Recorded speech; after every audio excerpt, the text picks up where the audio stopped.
expect the unexpected. Matinding traffic ang inyong tawag dito, inyong tubangon. Hanggang sa Tagalog, ang tubangon man. Inang matinding traffic ang inyong haharapin, gali. Amo na. Oy, nakatutok pala sa atin na mga suki natin dyan sa may Rizal. Ang Papa Jess Pizza House. Magandang gabi. Oy, ang tanong, boards. Ikaw ba very competitive ka ba na tao? Kasi pag sinabi natin competitive na tao, halos lahat ay gagawin di ba? Pero ang tanong hanggang saan ba ang kaya mong gawin pagdating sa trabaho mo para masabi mo na nga, you did your best. Eto mga kabisyo, talagang ang balitang itong nasagap natin kakaibang balita to. Sobra-sobra to. Insan. Ang daming sibuyas nito.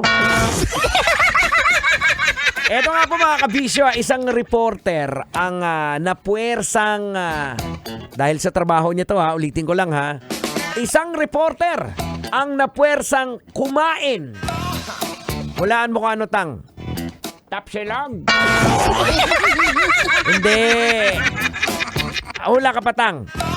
Kumain ng putlong. Hindi rin tang. Napuwersa siya kumain ng utak ng tao. Oh no! Tama pong narinig po ninyo. Totoong utak ng tao. Yaks kadiri. Kasama niya yung mga cannibal na mga tao. Habang pinasuot siya ng corona na gawa po sa mga ngipin ng totoong tao.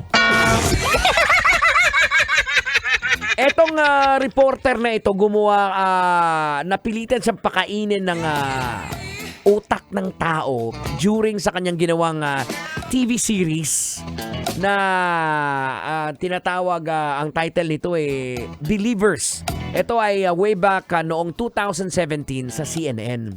Kung saan nag-immerse siya yung sarili niya sa mga grupo ng mga cannibal. Tapos, ang sabi niya nung napilitan siya kumain, ang lasa daw ng utak ng tao parang uling. Hira naman to. Tabi-tabi po sa mga kumakain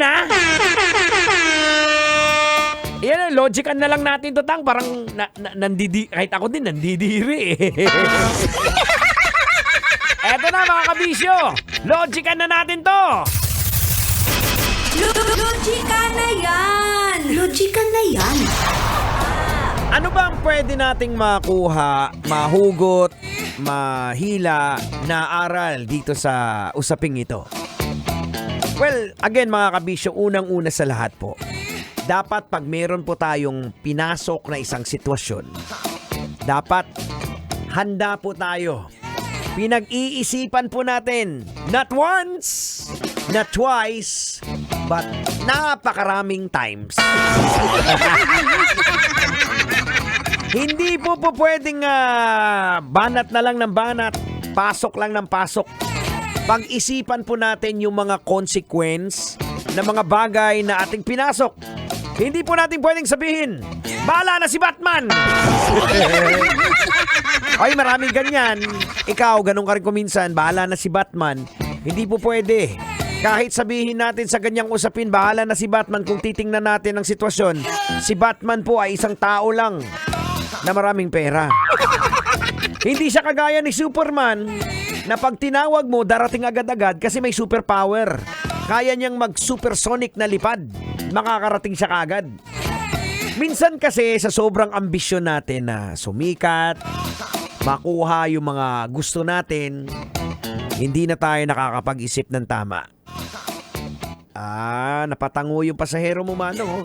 May tama ka, Diego. Tama, di ba? Gaya minsan, halimbawa, may kasamahan ka sa trabaho. Crush na crush mo.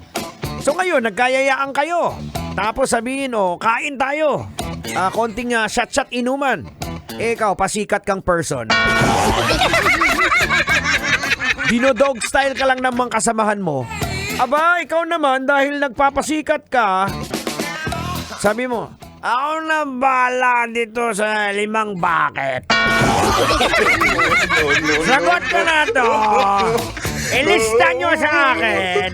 Akong bala. Akong bala. Ako na magbabayad niyan. Okay ka lang, be?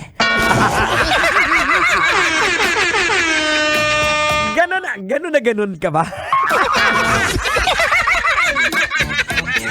Tapos, nung mahimasmasan ka, kinaumagahan, ang dami mong na-swipe sa credit card mo. Bakit? Anyari? So ngayon, dahil nahimasmasan ka, lubog ka na sa utang. Nagka-problema ka pa tuloy. Oh no!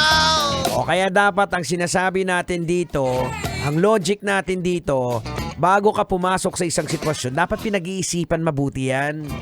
Ha? Minamanage mo yung expectations mo. Dapat. Hindi lang yung pasikat kang person ka. O kundi, lagubo. Aragoy! Maluoy ka. Huwag po tayong ganon. Huwag po tayong ganern. Mahirap na. Alright mga kabisyo, ang oras po natin. It is now 33 minutes makalipas sa oras ng alas 7 ng gabi. Kasama pa rin po inyo abang lingkod, Diego Bandido. Siyempre, kasama din ang ating idol. Walang iba kundi si Henyo. Hindi natindi, pero Jose pa rin nagarago mo. Iba ka rin, Tang. May babatiin ka, Tang. Ay, siyempre, binabati ko lang lahat ng mga nakikinig sa atin, ng mga senior citizen.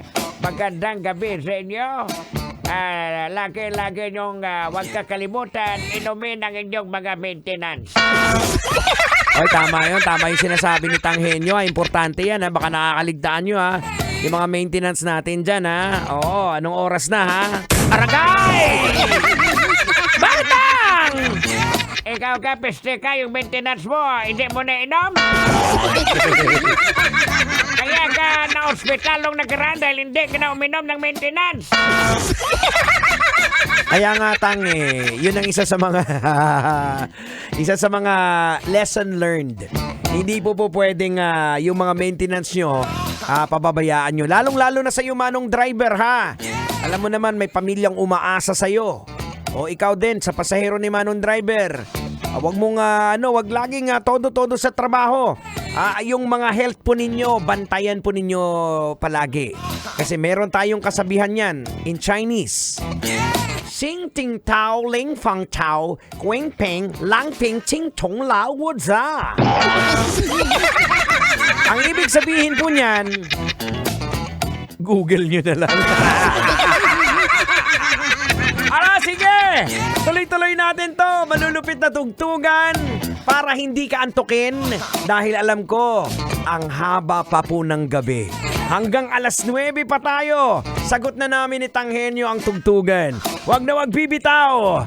Dito lang po siyempre sa pinakamalupit, pinakamakulit na programa sa radyo. Ang programang parang chicharon. Maingay. Pero may laman. This is 90.7 Love Radio Metro's #1. Dito pa rin sa programa EDSA. Here's a song coming from The Survivor. The search is over. Kalmahan muna natin. Love Radio.